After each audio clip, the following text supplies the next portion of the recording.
আলহামদুলিল্লাহ ওয়াসসালাতু ওয়াসসালামু আলা রাসূলিল্লাহ আম্মা বা'দ। আজকে আমাদের আলোচনার বিষয়বস্তু হচ্ছে বিবর্তনবাদ সম্পর্কে। যেহেতু আমাদের দেশে বর্তমান সময় বিষয়টা নিয়ে অনেক আলোচনা হচ্ছে, সমালোচনা হচ্ছে, তো এরই প্রেক্ষাপটে আজকে আমরা এই বিতর্কটায় এসেছি। এবং আজকে আমরা আলোচনা করার চেষ্টা করব যে বিবর্তনবাদ কি, এটা সম্পর্কে আমরা কিছু তথ্য আমরা দেখব, এবং এটা সত্যি কথা বলতে ধর্মকে তথা ইসলামকে এটা মিথ্যা প্রমাণ করে কিনা, অথবা এটা পরম সত্য কিনা, এই বিষয়টা আজকে আমরা বোঝার চেষ্টা করব। যেহেতু অনেক সময় এর প্রেক্ষাপটে ইসলামের যারা সমালোচক আছেন তারা ইসলামকে চ্যালেঞ্জ করেন এবং তারা দাবি করতে চান যে আসলে যদি বিবর্তনবাদটা এটা এটা একটা পরম সত্য তারা দাবি করেন, এবং তারা এটাও বলেন যে এই পরম সত্য, এই বৈজ্ঞানিক এই তত্ত্বটা এটা যদি প্রতিষ্ঠিত হয় তাহলে আব্রাহামিক ধর্ম এবং ইসলাম ধর্ম এবং ইসলাম তো অবশ্যই একটা আব্রাহামিক ধর্মের একটা, এই ধর্মগুলো আসলে মিথ্যা প্রমাণিত হয়ে যাবে। তো আমরা আজকে আলোচনায় দেখার চেষ্টা করবো এই দাবি কতটুকু সত্য আর অথবা কতটুকু অসত্য। আল্লাহ নিকট তৌফিক এবং সাহায্য কামনা করছি। তো শুরুতে আমরা একটা ছবি দেখবো। বিবর্তনবাদ বলতে আসলে এই ধরনের কিছু ছবি সবসময় আমাদের সামনে ভেসে ওঠে, এই ছবিগুলো দেখানো হয়। যদি ছবিটা সঠিক না, সঠিকভাবে আসলে ডারউইনের যে বিবর্তন তত্ত্ব সেটাকে সঠিকভাবে এটা প্রেজেন্ট করে না, তারপরে এই ধরনের ছবিগুলো খুব বেশি আসলে দেখা যায়। তো আমরা শুরুতে দেখে নিব যে বিবর্তন বলতে কি বোঝায়। আমরা এই মুহূর্তে স্ক্রিনে দেখতে পাচ্ছি বাংলা একাডেমির আধুনিক বাংলা অভিধান। এখানে দেখানো হচ্ছে যে বিবর্তন আসলে পরিবর্তন বা ক্রমবিকাশ, রূপান্তর, এই জাতীয় কিছু, আর মূলত ক্রমবিকাশ সংক্রান্ত মতবাদ। তো এটা হচ্ছে শাব্দিক অর্থ। তো আমরা এখন দেখবো যে জীববিজ্ঞানের পরিভাষায় বিবর্তনবাদ কি। তো এখানে আমরা স্ক্রিনে এনসাইক্লোপিডিয়া ব্রিটানিকা থেকে এই সংক্রান্ত একটা আর্টিকেল দেখতে পাচ্ছি। এখানে বলা হচ্ছে various types of plants, animals and other living things on earth have their origin in other pre-existing types। মানে হচ্ছে পৃথিবীর বিভিন্ন প্রাণী, উদ্ভিদ, এই জিনিসগুলোর উৎপত্তি জড়িয়ে আছে এর আগে থেকে থাকা বিভিন্ন প্রজাতির মাঝে। এই জিনিসটা আসলে আলোচনা করা হয়েছে। এছাড়া উইকিপিডিয়ায় কিছুটা সহজ করে বিষয়টা বলা হয়েছে যে জীব এটা হচ্ছে একটা জীব বৈজ্ঞানিক ধারণা যা প্রজন্ম থেকে প্রজন্মান্তরে জীবের গাঠনিক ও চারিত্রিক বৈশিষ্ট্যের ক্রম পরিবর্তনকে বোঝায়। তো এছাড়া আরো বলা হচ্ছে যে আমাদের পরিচিত সকল প্রজাতির প্রাণী এক ধারাক্রমিক পরিবর্তনের মাধ্যমে একটি সাধারণ পূর্বপুরুষ থেকে ধীরে ধীরে উৎপত্তি লাভ করেছে। খেয়াল করুন, সাধারণ পূর্বপুরুষের কথা বলা হচ্ছে। কাজেই বিবর্তনবাদীরা দাবি করেন যে মানুষ এবং বানর জাতীয় যে প্রাণীগুলো আছে তাদের আসলে আমরা সাধারণ পূর্বপুরুষ বা কমন এনসেস্টর একই। এটা দেখে তারা দাবি করে যে ইসলাম এবং অন্যান্য আব্রাহামিক ধর্মে আদম হাওয়া বা অ্যাডাম ইভের যে ঘটনা আছে সেটা নাকি এদের মিথ্যা প্রমাণ হয়ে যায়, এটা দাবি করা হয়। তো এই দাবি কতটুকু সত্য সত্য অথবা কতটুকু অসত্য আমরা একটু পরে আলোচনা করবো। তো বিবর্তন তত্ত্বটা যারা এটার সাথে জড়িয়ে আছে তাদের মধ্যে অন্যতম হচ্ছেন চার্লস ডারউইন। এছাড়া চার্লস ডারউইনেরও আগে জন বাতিস্ট লামার্ক এ সম্পর্কে তথ্য প্রদান করেছেন। এছাড়া ডারউইনের সমসাময়িক আলফ্রেড রাসেল ওয়ালেস তিনিও বিবর্তন সম্পর্কে আলোচনা করেছেন। তো এখন প্রশ্ন হচ্ছে, বিবর্তন কি আসলে কোনো প্রতিষ্ঠিত বৈজ্ঞানিক তত্ত্ব বা সাইন্টিফিক থিওরি? উত্তর হচ্ছে হ্যাঁ, আসলে এটা একটা প্রতিষ্ঠিত বৈজ্ঞানিক তত্ত্ব, এটা সত্য কথা। এখন এটা শুনে অনেকে হয়তো লাফিয়ে উঠতে পারে যে বিবর্তন যদি সত্যি প্রতিষ্ঠিত বৈজ্ঞানিক তত্ত্ব হয় তাহলে কি ইসলাম মিথ্যা প্রমাণ হয় না? উত্তর হচ্ছে না। কেন না? চলুন আমরা দেখি। প্রথমে আমরা এই বিষয়টা বোঝার চেষ্টা করব যে বিজ্ঞান কিভাবে কাজ করে এবং বিজ্ঞানের দর্শনটা আসলে কিরকম। যদি আমরা এই বিষয়টা বুঝতে পারি তাহলে আমরা বুঝবো যে আসলে বিবর্তনবাদ ইসলামকে নাকচ করে দিতে পারে না, ইসলামকে ভুল প্রমাণ করতে পারে না। তো কথা হচ্ছে, বিজ্ঞান কি সবসময় পরম সত্য বা অ্যাবসলিউট ট্রুথ জানায়? এই সম্পর্কে আমরা কিছু একাডেমিশিয়ানের আমরা বক্তব্য দেখব। তো শুরুতে আমরা দেখতে পাচ্ছি আইজাক আসিমভের একটা মন্তব্য। তিনি ছিলেন বায়োকেমিস্ট্রির প্রফেসর বোস্টন ইউনিভার্সিটি। তিনি বলেছেন, science does not promise absolute truth nor does it consider that such a thing necessarily exist. মানে বিজ্ঞান কখনো অ্যাবসলিউট ট্রুথ বা পরম সত্য ব্যাপারটা আসলে বিজ্ঞান এটা নিশ্চয়তা দেয় না। আইজাক আসিমভ বলছেন, এটা কিন্তু আমি বানিয়ে বলিনি, এটা আইজাক আসিমভ বলেছেন এবং আরো অনেকেই বলেছেন। এরকম কথা আসলে আরো অনেকেই বলেছেন যে বিজ্ঞান কখনো পরম সত্য দেয় না। স্লাইডটা একটু আগে চলে গেছে। আচ্ছা, এছাড়া আমরা এই মুহূর্তে স্ক্রিনে দেখতে পাচ্ছি ইথান সেগেল, যিনি হচ্ছেন আমেরিকান থিওরিটিক্যাল অ্যাস্ট্রোফিজিসিস্ট এবং একজন সায়েন্স রাইটার, এবং তিনিও বলেছেন যে there are no absolute truths in science. এবং তিনি আরো বলেছেন there are only approximate truths. অর্থাৎ যে বিজ্ঞানের দ্বারা আসলে পরম সত্য, বিজ্ঞানের মাঝে পরম সত্য নেই, বরঞ্চ কাছাকাছি, সত্যের কাছাকাছি কোনো জিনিস, অ্যাপ্রক্সিমেট ট্রুথ আছে। এটা কিন্তু আমি বানিয়ে বলিনি, এটা এটা বলেছেন ইথান সিয়েগেল, এবং আরো অনেকেই বলেছেন। এবং ব্রায়ান শমিট, তার থেকেও অনুরূপ বক্তব্য আসলে পাওয়া গেছে। এরকম আরো অনেক একাডেমিকের বক্তব্য পাওয়া যাবে, যে যারা যারা বলেছে যে বিজ্ঞান আসলে পরম সত্যটা জানায় না, বরং বিজ্ঞান হচ্ছে পর্যবেক্ষণলব্ধ যে ফলাফল আছে এর আলোকে যে ফলাফলটা আসে সেই ফলাফলটা আসলে বিজ্ঞান দেখায়, কিন্তু নট নেসেসারি এটা পরম সত্য, তা কিন্তু না। এখন প্রশ্ন জাগবে, বলা হচ্ছে যে বিবর্তনবাদ এটা তো একটা প্রতিষ্ঠিত বৈজ্ঞানিক তত্ত্ব, তাহলে প্রতিষ্ঠিত বৈজ্ঞানিক তত্ত্ব যদি হয় তাহলে এটার ফলাফল কি পরম সত্য সেটা কি নির্দেশ করবে না? চলুন আমরা এখন দেখি আহ আসলে কি কোনো প্রতিষ্ঠিত বৈজ্ঞানিক তত্ত্ব পরম সত্য দেয় কিনা। আমরা এই মুহূর্তে স্ক্রিনে দেখতে পাচ্ছি স্ট্যাটিক ইউনিভার্স থিওরি, এটা সম্পর্কে হয়তো আমরা অনেকে জানি না। আমরা বিগ ব্যাং সম্পর্কে জানি, কিন্তু এটা সম্পর্কে অনেকেই কিন্তু জানি না। বিগ ব্যাং এর পূর্বে, বিগ ব্যাং তত্ত্বের পূর্বে স্ট্যাটিক ইউনিভার্স তত্ত্ব এটাই কিন্তু বিজ্ঞান মহলে সুপ্রতিষ্ঠিত তত্ত্ব ছিল, এবং বলা যেতে পারে যে বিজ্ঞানীরা এ ব্যাপারে প্রায় সবাই একমত ছিলেন, এবং এটা অনেক দিন ধরে একটা প্রতিষ্ঠিত বৈজ্ঞানিক তত্ত্ব ছিল। এই তত্ত্ব অনুযায়ী মহাবিশ্ব আসলে ইটারনাল বা চিরন্তন, অর্থাৎ এর কোনো সূচনা নেই, শেষও নেই। এটা ছিল, এটাকে বলা হয় স্ট্যাটিক ইউনিভার্স থিওরি, এবং আরো অনেক আলোচনা আছে। সংক্ষেপে এটা হচ্ছে স্ট্যাটিক ইউনিভার্স থিওরি। এবং এটা আইনস্টাইন, নিউটন সহ আরো অনেক বড় বড় যারা বিজ্ঞানী, সর্বকালের শ্রেষ্ঠ বিজ্ঞানী, তারাও এই স্ট্যাটিক ইউনিভার্স থিওরিতে তারা বিশ্বাসী ছিলেন। এবং সে সময় বিশেষ করে বিংশ শতাব্দীর প্রথম অর্ধেক অংশ পর্যন্ত স্ট্যাটিক ইউনিভার্স থিওরি এটাই ছিল প্রতিষ্ঠিত বৈজ্ঞানিক থিওরি। এবং এই থিওরি অনুযায়ী মহাবিশ্বের কোনো সূচনা নেই, শেষও নেই, এটা চিরন্তন ভাবে আছে। তাহলে কিন্তু পরবর্তীকালে বিগ ব্যাং মডেলের প্রস্তাব করা হয়। সর্বপ্রথম এটা প্রস্তাব করেন বেলজিয়ান বিজ্ঞানী এবং ক্যাথলিক প্রিস্ট জর্জ লেমাইটার। তিনি প্রস্তাব করেন, পরবর্তীতে অনেক প্রমাণের ভিত্তিতে বিজ্ঞানী মহল বিগ ব্যাং মডেলটাকে গ্রহণ করেন, এবং বিগ ব্যাং মডেল অনুসারে মহাবিশ্বের আসলে সূচনা আছে। মানে হচ্ছে স্ট্যাটিক ইউনিভার্স থিওরি এটা একসময় প্রতিষ্ঠিত বৈজ্ঞানিক তত্ত্ব হওয়া সত্ত্বেও এটা কিন্তু বাতিল হয়ে যায়। তাহলে দেখেন, গত শতাব্দীর 50-এর দশক পর্যন্ত আইনস্টাইন, নিলস বোর সহ এরকম আরো অনেক জিনিয়াস ছিলেন যারা এই মতবাদটা বিশ্বাসী ছিলেন। এ সময় এটা প্রতিষ্ঠিত বৈজ্ঞানিক সত্য ছিল, কিন্তু এটা কি অ্যাবসলিউট ট্রুথ বা এটা কি পরম সত্য? উত্তর হচ্ছে না। এটা সে সময় একটা প্রতিষ্ঠিত বৈজ্ঞানিক তত্ত্ব ছিল, কিন্তু এটা পরম সত্য না। বিগ ব্যাং এখন দেখেন 1950-এর দশকে একজন মুসলিম যিনি বিজ্ঞানের দর্শন সম্পর্কে জানেন এবং ইসলামী আকীদা সম্পর্কে জানেন, তিনি অবশ্যই স্ট্যাটিক ইউনিভার্স থিওরিকে একটা বৈজ্ঞানিক তত্ত্ব হিসেবে তিনি গ্রহণ করতেন। কিন্তু তার আকীদা কি ছিল? তার আকীদা ছিল ইসলামী আকীদা ছিল, যেটা সেটা হচ্ছে আল্লাহ তাআলা, যেটা আমরা স্ক্রিনে দেখতে পাচ্ছি সূরা বাকারার 117 নম্বর আয়াত, আল্লাহ তাআলাই আকাশ এবং পৃথিবীর উদ্ভাবক, তিনি এটা অবশ্যই মহাবিশ্বের একটা সূচনা আছে, এটা হচ্ছে ইসলামী আকীদা। একজন মুসলিম জানতো, যখন স্ট্যাটিক ইউনিভার্স থিওরি একটা প্রতিষ্ঠিত তত্ত্ব ছিল, তখন একজন মুসলিম সেটাকে একটা বৈজ্ঞানিক তত্ত্ব হিসাবে সে নিত, কিন্তু তার আকীদা থাকতো অ্যাবসলিউট ট্রুথ, যেটা ওহী থেকে, যেটা হচ্ছে কোরআন থেকে, যে মহাবিশ্বের সূচনা আছে।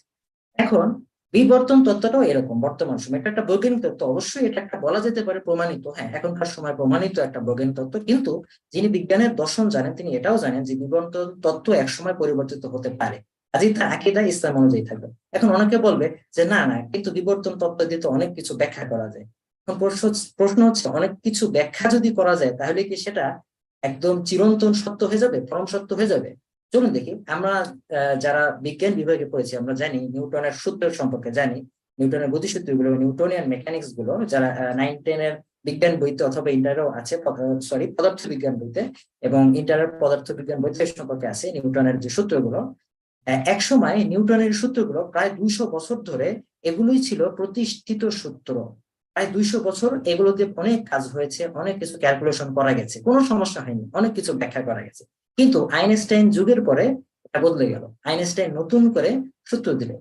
দেখেন, নিউটনিয়ান ফিজিক্স এবং আইনস্টাইনের ফিজিক্স এর ভিতরকার পার্থক্যগুলো এখানে আমরা স্ক্রিনে দেখতে পাচ্ছি, অনেকটাই বদলে গেছে। এবং গ্রাভিটিকে, মহাকর্ষকে নিউটন একভাবে ব্যাখ্যা করেছিলেন, আইনস্টাইন ভিন্নভাবে ব্যাখ্যা করেছে। দেখুন, নিউটনের যুগে অথবা মানে আইনস্টাইনের যুগের আগ পর্যন্ত নিউটনিয়ান মেকানিক্স এটাই ছিল প্রতিষ্ঠিত বৈজ্ঞানিক তত্ত্ব, এই জিনিসগুলো। কিন্তু পরবর্তীকালে সেই প্রতিষ্ঠিত বৈজ্ঞানিক তত্ত্ব বদলে গেল, নিউটনের মেকানিক্স দিয়ে অনেক কিছু ব্যাখ্যা করা যেত, কিন্তু সেটা পরম সত্য ছিল না। এখন আমরা আরো দেখবো যে বৈজ্ঞানিক তত্ত্ব কিভাবে আসে। আমরা যদি এই বিষয়টা বুঝি তাহলে আমরা বুঝতে পারবো যে অনেক সময় বিবর্তন তত্ত্ব দিয়ে যেভাবে ধর্মকে নাকচ করার অথবা ধর্মকে বিকৃত করার চেষ্টা করা, সেটা যে কেন ভুল, আমরা বিজ্ঞানের তত্ত্বগুলো কিভাবে আসে সেটা বুঝলে আমরা এই জিনিসটা আমাদের পক্ষে বোঝা সহজ হবে। বিজ্ঞান কিভাবে কাজ করে বা বিজ্ঞানের তত্ত্ব কিভাবে আসে। ধরা যাক কোনো একটা প্রশ্ন জাগ্রত হয়েছে, সে প্রশ্নটার সমাধানের জন্য কিছু তথ্য পর্যবেক্ষণের ভিত্তিতে নেওয়া হয়, এভাবে হাইপোথিসিস বা অনুকল্প দেওয়া হয়। এরপরে সেখান থেকে কিছু পূর্বাভাস দেওয়া হয় এবং আরো কিছু তথ্য যদি সেটাকে সমর্থন করে, তাহলে সেখান থেকে কনক্লুশন পাওয়া যায় এবং সেটাকে তখন থিওরি বলা যেতে পারে। এবং এটাকে আরো বিভিন্নভাবে প্রকাশ করা যায়। আমি খুব সরল কিছু মডেল এখানে দিয়েছি। সময়ের সাথে সাথে যদি নতুন কোনো তথ্য উপাত্ত আসে, তাহলে সেই থিওরি কিন্তু বদলে যায়। আমি একটা উদাহরণ দিই। ধরা যাক কেউ একজন দেখলো যে অনেকগুলো রাজহাঁস আছে, সবগুলোর রং হচ্ছে সাদা। তা থেকে তার ধারণা হলো পৃথিবীর সব রাজহাঁসই সাদা রঙের। সে আরো কিছু রাজহাঁস সে দেখার চেষ্টা করলো, দেখলো সেগুলো সাদা। এর তাহলে আরো ডাটা যুক্ত হয়ে সে তথ্য দিল যে সব রাজহাঁস আসলে সাদা, কিন্তু পরবর্তীকালে সে একটা কালো রাজহাঁস দেখতে পেল। এর ফলে কি হলো, তার আগে সেই থিওরিটা বা তত্ত্বটা পুরোপুরি বাতিল হয়ে গেল। তো আসলে বিজ্ঞান এভাবে কাজ করে। হ্যাঁ, অবশ্যই এক এক সময় প্রতিষ্ঠিত থিওরি নতুন যদি তথ্য পাওয়া যায়, ডাটা পাওয়া যায়, তাহলে সেটা বদলে যেতে পারে। আবার একই পর্যবেক্ষণ থেকে বা একই তথ্য থেকে একাধিক ব্যক্তি একাধিক সিদ্ধান্তে আসতে পারে। যেমন আমরা স্ক্রিনে দেখতে পাচ্ছি যে দেখুন, এটা দেখে কেউ কেউ বলবে এটা একটা হাঁস, আবার কেউ কেউ বলবে এটা খরগোশ। ভালো করে লক্ষ্য করুন ছবিটা, দেখেন একই জিনিস থেকে দুই রকম সিদ্ধান্তে আসা সম্ভব। তো একইভাবে এরকম অনেক বৈজ্ঞানিক তথ্যের ক্ষেত্রে দেখা যায় যে একাধিক ব্যক্তি একাধিক পর্যবেক্ষণ, মানে একই ভাবে পর্যবেক্ষণ করেছেন কিন্তু একাধিক সিদ্ধান্তে এসেছে। তাহলে এরকম জিনিস থেকে কি করে আমরা পরম সত্য পাবো? আমরা বলছি না যে বিজ্ঞান আসলে কিছুই না, অবশ্যই বিজ্ঞান সত্য জানার একটা মাধ্যম, অবশ্যই বিজ্ঞান জ্ঞান অর্জনের একটা গুরুত্বপূর্ণ মাধ্যম, কিন্তু এটা সবসময় আমাদেরকে একদম অ্যাবসলিউট ট্রুথ দেয় না।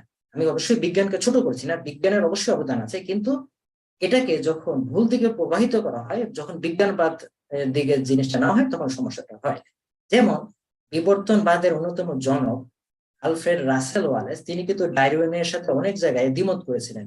তারা একই সময় কিন্তু বিবর্তন তত্ত্ব যখন বলা যায় সূচনা কালটা, সে সময় যে সময় আলফ্রেড রাসেল ওয়ালেস কিন্তু ডারউইনের সমসাময়িক ছিলেন, কিন্তু অনেক জায়গায় তিনি ডারউইনের সঙ্গে তিনি দ্বিমত করেছিলেন এবং তিনি মনে করতেন যে আসলে কোন একটা ইন্টেলিজেন্ট সত্তা আছে। তিনি একজন স্পিরিচুয়ালিস্ট ছিলেন, তিনি পুরোপুরি বস্তুবাদী ছিলেন না, পুরোপুরি নাস্তিক ছিলেন না। তিনি মনে করতেন এই বিবর্তনের বিষয়গুলো আসলে কোনো হায়ার কোনো অথরিটি থেকে নিয়ন্ত্রিত হয়। মানে বিবর্তনবাদের জনক, অবশ্যই এটা ইসলামে বিশ্বাস না, কিন্তু তবু এটা কিন্তু একেবারে নাস্তিকবাদ না। তাহলে দেখুন, বিবর্তনবাদের জনকদের ভিতরে কিন্তু ভিন্ন দৃষ্টিভঙ্গি আছে। অথচ বর্তমানে দেখা যায় কিছু মানুষ, বিজ্ঞানবাদে আক্রান্ত কিছু মানুষ, তারা তাদের নিজস্ব একটা দৃষ্টিভঙ্গি দিয়ে তারা দাবি করতে চায় যে বিবর্তনবাদ আসলে স্রষ্টাকে নাকচ করে। তো আসলে এখানে বিষয়টা আমাদের বোঝা দরকার যে এভলিউশনারি বায়োলজিস্ট আর এভলিউশনারি হিউম্যানিস্টের মধ্যে পার্থক্য। এভলিউশনারি বায়োলজিস্টরা তারা ঈশ্বর নিয়ে এত আসলে মাথা ঘামায় না, তারা বিজ্ঞানকে তার জায়গায় রাখে। কিন্তু এভলিউশনারি হিউম্যানিজম কিন্তু আসলে হিউম্যানিটি না, দুটো কিন্তু ভিন্ন জিনিস। মানববাদ আর মানবতাবাদ, এই জিনিসটা আমাদের বোঝা দরকার। এভলিউশনারি হিউম্যানিস্টরা তারা এই এই বিষয়গুলো থেকে তারা স্রষ্টাকে নাকচ করার জন্য অনেক বেশি তারা মরিয়া থাকে। আমরা স্ক্রিনে দেখতে পাচ্ছি হিউম্যানিজম কি। এবং আপনারা খেয়াল করবেন যে বাংলাদেশে যারা অ্যাথিস্ট অ্যাক্টিভিস্ট আছে, তারা মানববাদ বা হিউম্যানিজমকে খুব বেশি গুরুত্ব দেয়, এমনকি এগুলো নিয়ে তারা বইও লেখে। আমরা স্ক্রিনে দেখতে পাচ্ছি এরকম একজন ব্যক্তি, জুলিয়ান হাক্সলি। তিনি দেখুন রিলিজিয়ন উইদাউট রিভলিউশন, এটা 1927 সালে প্রকাশিত একটা বই। মানববাদ বা হিউম্যানিজমের মাধ্যমে কিভাবে আসলে নিরীশ্বরবাদীদেরকে মানে একটা ধর্মের মতো করে প্রোপাগেট করা হয়, এটা একটা উদাহরণ হচ্ছে এই বইটা। এইভাবেই আসলে ধর্মের মতো করে এই নিরীশ্বরবাদ, মানববাদ, বস্তুবাদ এই জিনিসগুলোকে প্রচার করা হয়, যার ফলশ্রুতিতে আমরা দেখি বিজ্ঞানকে ঢাল বানিয়ে কিছু মানুষ আসলে নিরীশ্বরবাদিতার প্রচার করে। তো আমি আসলে কাউকে ছোট করার জন্য বলছি না, এটা আসলে বাস্তবতাকে ফুটিয়ে তোলার জন্য। এরকম একজন ব্যক্তি রিচার্ড ডকিন্স, তিনি অবশ্যই একজন বিজ্ঞানী, কিন্তু একই সাথে তিনি এই বিষয়গুলো প্রোপাগেট করেন।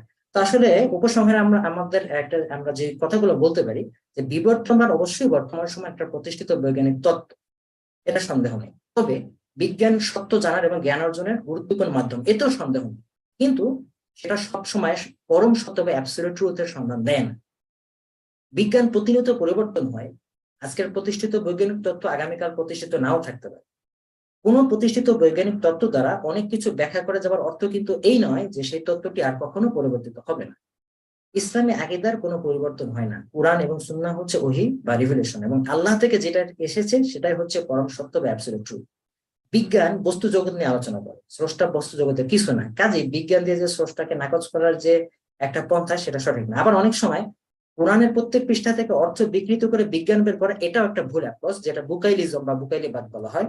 এটাও আসলে সমর্থনযোগ্য কিছু না। অবশ্যই কোরআনের ভিতরে মিরাকল আছে, কিন্তু কোরআনের অর্থ বিকৃত করে প্রত্যেক জায়গা থেকে সায়েন্স বের করা, সেটাও ভুল অ্যাপ্রোচ। বিবর্তনবাদ প্রতিষ্ঠিত বৈজ্ঞানিক তত্ত্ব হলেও এর অর্থ এই নয় যে তা অপরিবর্তনীয় পরম সত্য, এবং এর দ্বারা ইসলামকে মিথ্যা প্রমাণ করা আসলে যায় না। বিজ্ঞানের সৌন্দর্য এটাই যে এর উপসংহার ক্রমাগত পরিবর্তন হয়, আর ইসলামের সৌন্দর্য এটাই যে এর আকীদা কখনো পরিবর্তন হয় না। আর বিজ্ঞানকে ধর্মের বিরুদ্ধে দাঁড় না করে তা মানব কল্যাণে কাজে লাগানো উচিত।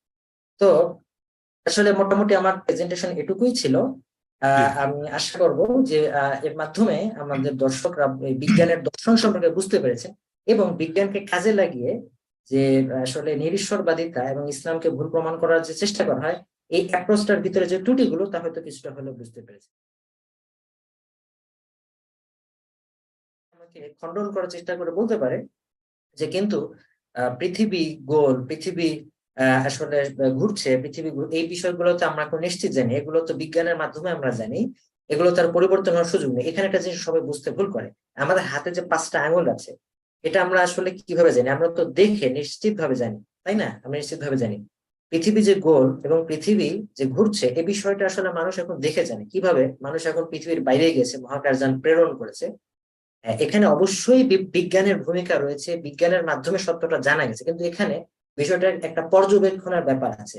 কিন্তু বিবর্তন তত্ত্বের ব্যাপারে এরকম বিষয়টা কিন্তু হয়নি। বিবর্তনের ক্ষেত্রে যেটা হয়েছে সেটা হচ্ছে তাত্ত্বিকভাবে প্রমাণ করা, এবং তাত্ত্বিকভাবে প্রমাণ করলে সেটা যে কিভাবে একসময় ভুল প্রমাণিত হয়ে যেতে পারে, সেটা আমি আমার আলোচনার প্রথম অংশে আসলে দেখিয়েছি। কাজেই এখানে আমি যে জিনিসটা পয়েন্ট আউট করছি, হ্যাঁ, বিবর্তনবাদ অবশ্যই একটা প্রতিষ্ঠিত বৈজ্ঞানিক তত্ত্ব, যেমন একসময় স্ট্যাটিক ইউনিভার্স তত্ত্ব, সেটাও একসময় একটা প্রতিষ্ঠিত তত্ত্ব ছিল, যেটা এখন আসলে আর গ্রহণযোগ্যতা নেই। এখন বিগ ব্যাং মডেলটাই এখন প্রতিষ্ঠিত বৈজ্ঞানিক তত্ত্ব। তো বিবর্তন তত্ত্ব এরকম একটা তত্ত্ব। তো এটা আমরা অবশ্যই প্রতিষ্ঠিত, এমনকি আপাতভাবে এখন প্রমাণিত তথ্য হিসেবে আমরা নিতে পারি, কোনো সমস্যা নেই। এবং এতে ইসলাম আসলে মিথ্যা প্রমাণ হয় না, ইসলাম তার জায়গাতেই থাকে। এটা হচ্ছে আমার পয়েন্ট। রওশন ভাই বেশ কিছু সংস্কার প্রস্তাব এনেছেন, আমি সেটা নিয়ে ইনশাল্লাহ আলোচনা করবো। আমি এখন আমার স্লাইডের কিছু গুরুত্বপূর্ণ জিনিস, যে জিনিসগুলো আমি পয়েন্ট আউট করেছি, যে ইসলামী আকীদা, মানব সৃষ্টি সম্পর্কে ইসলামী আকীদাটা আমি আসলে এখানে আলোচনা করব। যে আল কুরআন অনুযায়ী আল্লাহ তাআলা মানুষকে মাটি দ্বারা সৃষ্টি করেছে, এটা আছে কোরআনে সূরা সাদের 71 নম্বর আয়াতে। এবং আল্লাহ তাআলা আরো বলেছেন যে আহ আসলে মানুষ বলতে আদম আলাইহিস সালামকে বোঝানো হয়েছে, প্রথম মানুষ আদম আলাইহিস সালাম, এবং পরবর্তীতে তারা বংশধররা তো আসলে আহ প্রজনন যেভাবে হয় সেভাবে তারা আসলে মায়ের গর্ভে তারা আসলে জন্ম লাভ করেছে। তো আদম আলাইহিস সালামের ব্যাপারে আল্লাহ তাআলা আরো বলেছেন সূরা সাদের 72 নম্বর আয়াতে, যে আল্লাহ তাআলা তার ভিতরে রূহ সঞ্চার করেছেন, রূহ ফুঁকে দিয়েছেন। এবং আরো একটা জিনিস উল্লেখ করা হয়েছে যে আল্লাহ তাআলা আদম আলাইহিস সালামকে তার 2 হাতে সৃষ্টি করেছে, এবং এটা আসলে আল্লাহ তাআলার সিফাত সংক্রান্ত একটা আয়াত, যেখানে আল্লাহ তাআলার মহান সিফাত হাতের উল্লেখ আছে।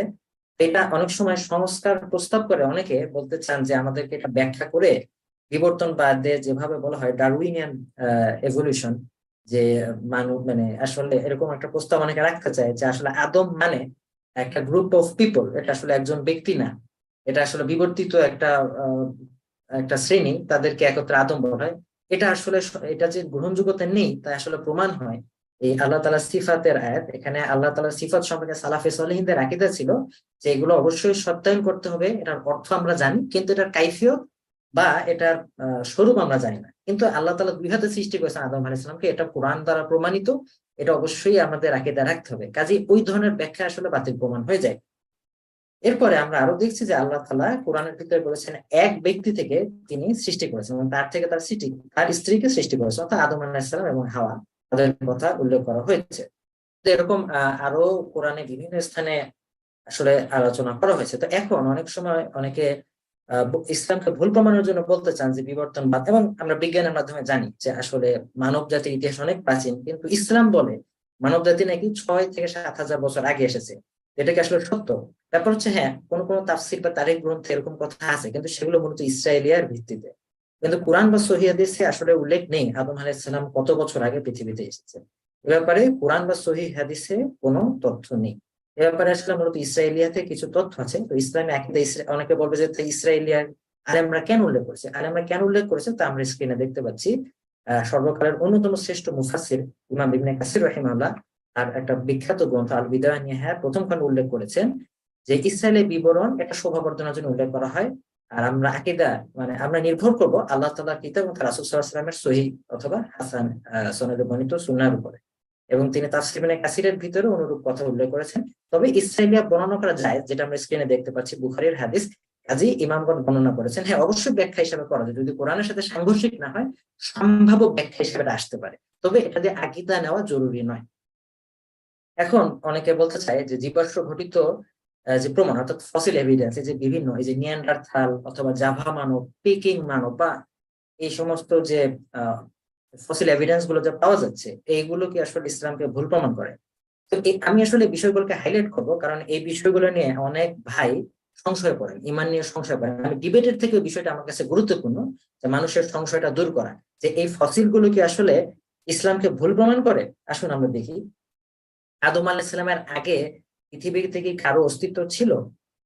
অথবা আদম আলাইহিস সালাম আগে কি পৃথিবীর অস্তিত্ব ছিল? ইসলামের ব্যাপারে কি বলে? তো কোরআন দ্বারা প্রমাণিত যে আদম আলাইহিস সালামের আগে পৃথিবীর অস্তিত্ব ছিল। সূরা বাকারার 30 নম্বর আয়াতে বলা হচ্ছে, আল্লাহ তাআলা বলছেন আমি জমিনে খলিফা সৃষ্টি করছি বা পৃথিবীতে খলিফা সৃষ্টি করছি। মানে বোঝা গেল যে আদম আলাইহিস সালামের আগে পৃথিবী ছিল, এটা ইসলামের অবস্থা। এরপরে আদম আলাইহিস সালাম এবং তার স্ত্রীকে তারা যখন নিষিদ্ধ গাছ থেকে ভক্ষণ করেন, তাদেরকে পৃথিবীতে নামিয়ে দেওয়া হয়। এখন প্রশ্ন হচ্ছে যে ইসলাম কি বলে?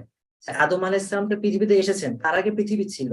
এখন সেই সময় কি পৃথিবীতে অন্য কোনো প্রাণী প্রজাতির অস্তিত্ব ছিল? এ ব্যাপারে ইসলাম কি বলে? তো এ ব্যাপারে আসলে কোরআন বা সহিহ হাদিসে আসলে কোনো তথ্য নাই। আহ কোনো প্রাণী প্রজাতি ছিল কি ছিল না, এ ব্যাপারে কোরআন বা সহিহ হাদিসে কোনো তথ্য নেই। কাজে এ ব্যাপারে ইসলাম একই দেয়, এখানে ফ্লেক্সিবল। আপনি যদি কোনো প্রমাণ পান তাহলে আপনি সেটা বস্তুগত প্রমাণ করে আপনি নিতে পারেন, যদি কোরআনের সাথে সাংঘর্ষিক না হয়, সুন্নাহর সাথে সাংঘর্ষিক না হয়। তো এ ব্যাপারে মুফাসসিরগণ ইসরাইলের মাধ্যমে উল্লেখ করেছেন যে জিনরা বসবাস করত। এছাড়া জিন ব্যতীত আরো কিছু উল্লেখ আছে। যেমন হচ্ছে ইমাম ইবনে কাসির রাহিমাহুল্লাহ কোন পূর্ব যুগের মানে অনেক মুফাসসিরদের থেকে বর্ণনা করছে জিনদেরও আগে হিন এবং বিন নামে দুইটা প্রজাতি পৃথিবীতে বাস করত। এটা কিন্তু অনেকে জানে না। এই বিষয়টা ইমাম ইবনে কাসির রাহিমাহুল্লাহ আল বিদায়া ওয়ান নিহায়াতে উল্লেখ করছে, হিন এবং বিন। এবং এই তথ্যের উৎস আসলে এখানে উল্লেখ করা হচ্ছে যে এটা আসলে পূর্ব যুগের যে সাহাবী তাবেঈদের থেকে এটা বর্ণনা করেছে, তবে এটা ইসরাইলিয়া। কাজে এটাও আসলে ইসলামী আকীদা না, এটা সম্ভাব্য ব্যাখ্যা। যদি কোরআনের সাথে সাংঘর্ষিক না হয়, এটা তো বর্ণনা করতে কোনোই সমস্যা নেই এবং এটা ব্যাখ্যা হিসেবে নিতে সমস্যা নেই, যদি কোরআন সুন্নাহর সাথে সাংঘর্ষিক না হয়। তবে এটা ইসলামী আকীদা না, এটা কোনো প্রমাণিত কিছু না। তাহলে হতে পারে যে এই যে বিভিন্ন প্রজাতি থাকার কথা পাওয়া যাচ্ছে সালাফে সালেহিনদের থেকে, সাহাবী তাবেঈদের থেকে, হিন এবং বিন, হতে পারে তারা আদম আলাইহিস সালামের পূর্বে তারা বাস করত এবং এবং উল্লেখ আছে যে জিনরা তাদেরকে হত্যা করেছে, জিনরা তাদেরকে হত্যা করেছে। এখন তাদেরকে হত্যা করা হলে তাদের আহ ফসিল পাওয়া সম্ভব। মানে এগুলো আসলে কোরআন বা সহিহ হাদিসের কথা না, সম্ভাব্য ব্যাখ্যা ইসরায়েলিয়া থেকে আসা। তো হতে পারে হয়তো এখনকার দিনে বিজ্ঞানীরা সেগুলো পাচ্ছে। এবং এরপরে আদম আলাইহিস সালাম পৃথিবীতে এসেছেন, মানে হোমো স্যাপিয়েন্স বলা হয়। তো এটা হওয়ার সম্ভাবনা রয়েছে, আল্লাহ আলাম, আল্লাহই ভালো জানেন। এটা কোনো ইসলামের প্রতিষ্ঠিত কোনো অবস্থান না, সম্ভাব্য ব্যাখ্যা। আজ ফসিল এভিডেন্স এলে যে ইসলাম মিথ্যা প্রমাণ হয়ে গেল, এটা আসলে ঠিক কথা না। তো আসলে বিবর্তনবাদ বর্তমান যে চ্যালেঞ্জ, ইসলামকে যে চ্যালেঞ্জ করা হয়, এটা মোকাবেলায় সমকালীন ইসলামিক চিন্তাবিদ এবং দায়ীরা বিভিন্ন অভিমত দিয়েছেন। বিবর্তনবাদ এবং ইসলামকে রিকনসাইল বা সমন্বয় সাধনের বিভিন্ন প্রচেষ্টা দেখা যায়। এরকম একটা চার্ট এখানে দেখাচ্ছি, যেখানে এই সমন্বয় সাধনের প্রচেষ্টাগুলো উল্লেখ করা হয়েছে। এক নম্বর হচ্ছে ক্রিয়েশনিজম, মানে হচ্ছে এটা হচ্ছে যেটা সালাফে সালেহিনদের অবস্থান, মানে সব মানে বিবর্তনের কোনো বিষয় না, সবকিছু আল্লাহ তাআলা সৃষ্টি করেছেন, এটা ক্রিয়েশনিজম। এটাই হচ্ছে জমহুর আলেমদের অভিমত, সালাফে সালেহিনদের অভিমত। এরপরে আরেকটা অভিমত হচ্ছে মানে সমকালীন অভিমত, যেটা হচ্ছে হিউম্যান এক্সেপশনালিজম। মানে কি? মানে হচ্ছে যে মানুষ অর্থাৎ আদম আলাইহিস সালাম এবং তার বংশধররা, তারা বিবর্তিত হয়নি, তারা আল্লাহ তাআলা তাদেরকে পৃথিবীতে পাঠিয়েছেন, আদম আলাইহিস সালাম এবং তার স্ত্রীকে পৃথিবীতে পাঠিয়েছেন এবং তাদের মাধ্যমেই বংশবৃদ্ধির দ্বারা মানব জাতি এসেছে। মানব জাতির ভিতরে বিবর্তনের কোনো ব্যাপারই নেই। তবে অন্যান্য যে প্রাণী আছে, উদ্ভিদ আছে, তারা বিবর্তিত হতে পারে। এটা এটা হচ্ছে হিউম্যান এক্সেপশনালিজম। আর একটা হচ্ছে অ্যাডামিক এক্সেপশনালিজম। এটা কি? এটা হচ্ছে আদম হাওয়া তাদের ক্ষেত্রে এক্সেপশন, যেহেতু কোরআনে উল্লেখ আছে তাদের ব্যাপারে আল্লাহ সৃষ্টি করেছেন, কিন্তু আদম আলাইহিস সালামের বংশধরদের ব্যাপারে উল্লেখ নেই যে তাদের সাথে সংমিশ্রণ হয়েছিল কিনা।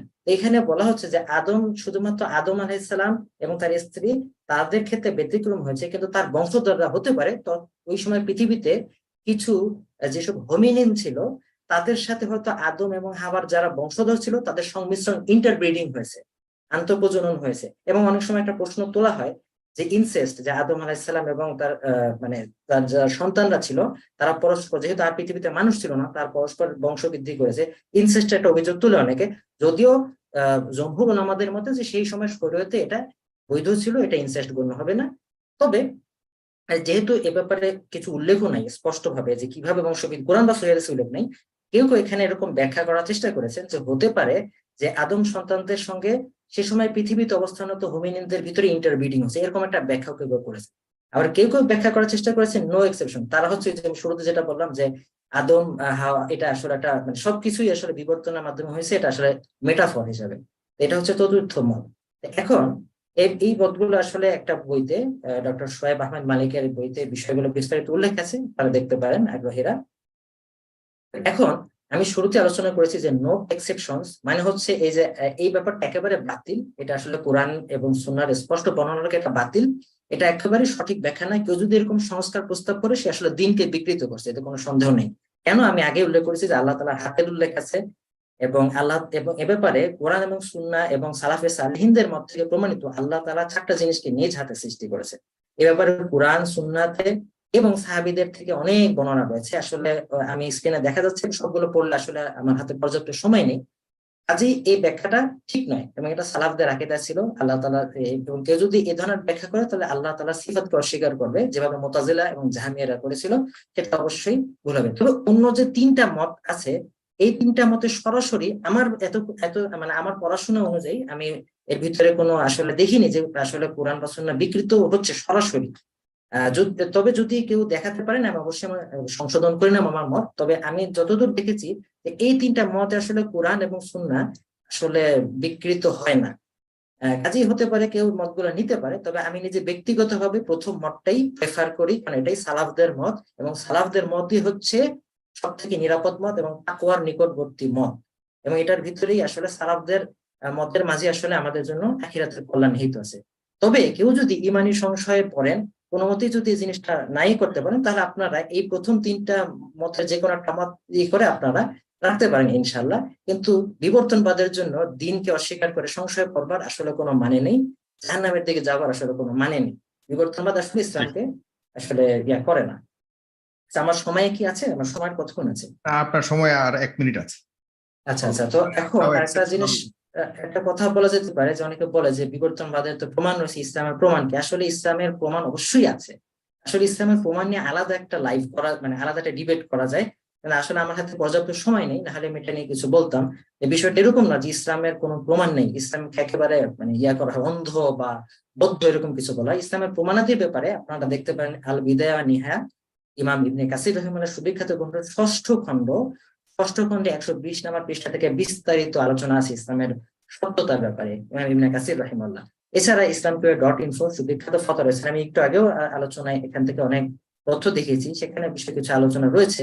এবং দেখেন রাসূল সাল্লাল্লাহু আলাইহি ওয়াসাল্লাম থেকে অনেক ভবিষ্যৎবাণী আছে, যেগুলো আসলে পরবর্তীকালে সত্য হয়েছে। এরকম একটা ভবিষ্যৎবাণী আমরা দেখতে পাচ্ছি যে বুখারী রেকর্ডেড, লিখিত হবার পরে এরকম একটা ভবিষ্যৎবাণী সত্য হয়েছে, একটা আগ্নেয়গিরি বিষয়ে, মানে আগুন দেখা যাওয়ার যে যে একটা ভবিষ্যৎবাণী আমরা স্ক্রিনে দেখতে পাচ্ছি। আসলে বিস্তারিত পড়ার মতো সময় নেই।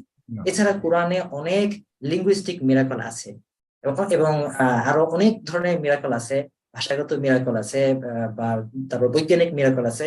রাসূল সাল্লাল্লাহু আলাইহি ওয়াসাল্লামের জীবন আদর্শ, ইসলামের যে পরিপূর্ণ জীবন বিধান, এবং কোরআন এবং সুন্নাহ যেভাবে সংরক্ষিত আছে, এই সমস্ত কিছু মিলে আসলে যে কোনো রেশনাল পার্সন, যে কোনো যুক্তিবাদী বিবেক সম্পন্ন ব্যক্তি অবশ্যই ইসলামের সত্যতার ব্যাপারে সে আসলে প্রমাণ পাবে। আসলে পর্যাপ্ত যেহেতু সময় নেই, এবং আজকের আলোচনা এটা সরাসরি না ইসলামের সত্যতা, কাজে এই বিষয়ে বেশি আলোচনা করব না। তো এটাই আমার আলোচনা, এখানে আমি শেষ করছি যে আমার আলোচনার কনক্লুশন বা উপসংহার হচ্ছে এটাই, যে বিবর্তনবাদ একটা প্রতিষ্ঠিত বৈজ্ঞানিক তত্ত্ব হতে পারে, কিন্তু এটার জন্য আসলে ইসলাম মিথ্যা কখনো হয় না। ইসলাম তার জায়গাতেই থাকে, ইসলাম আসলে সত্য থাকে, এবং আমাদের উচিত, আমাদের জন্য সবচেয়ে উত্তম হচ্ছে সালাফে সালেহিনদের আকীদা অনুসরণ করা, এবং সালাফদের আকীদা অনুসরণ করে যে আল্লাহ তাআলা সবকিছুকে সৃষ্টি করেছেন, এটাকে আমরা আকীদা রাখতেই পারি, এবং বিবর্তনবাদকে আমরা একটা বৈজ্ঞানিক তত্ত্ব হিসেবে আমরা নিতেই পারি, এটা সেভাবে আমরা নিতে পারি। কাজে এখানে কোনো সমস্যা নেই।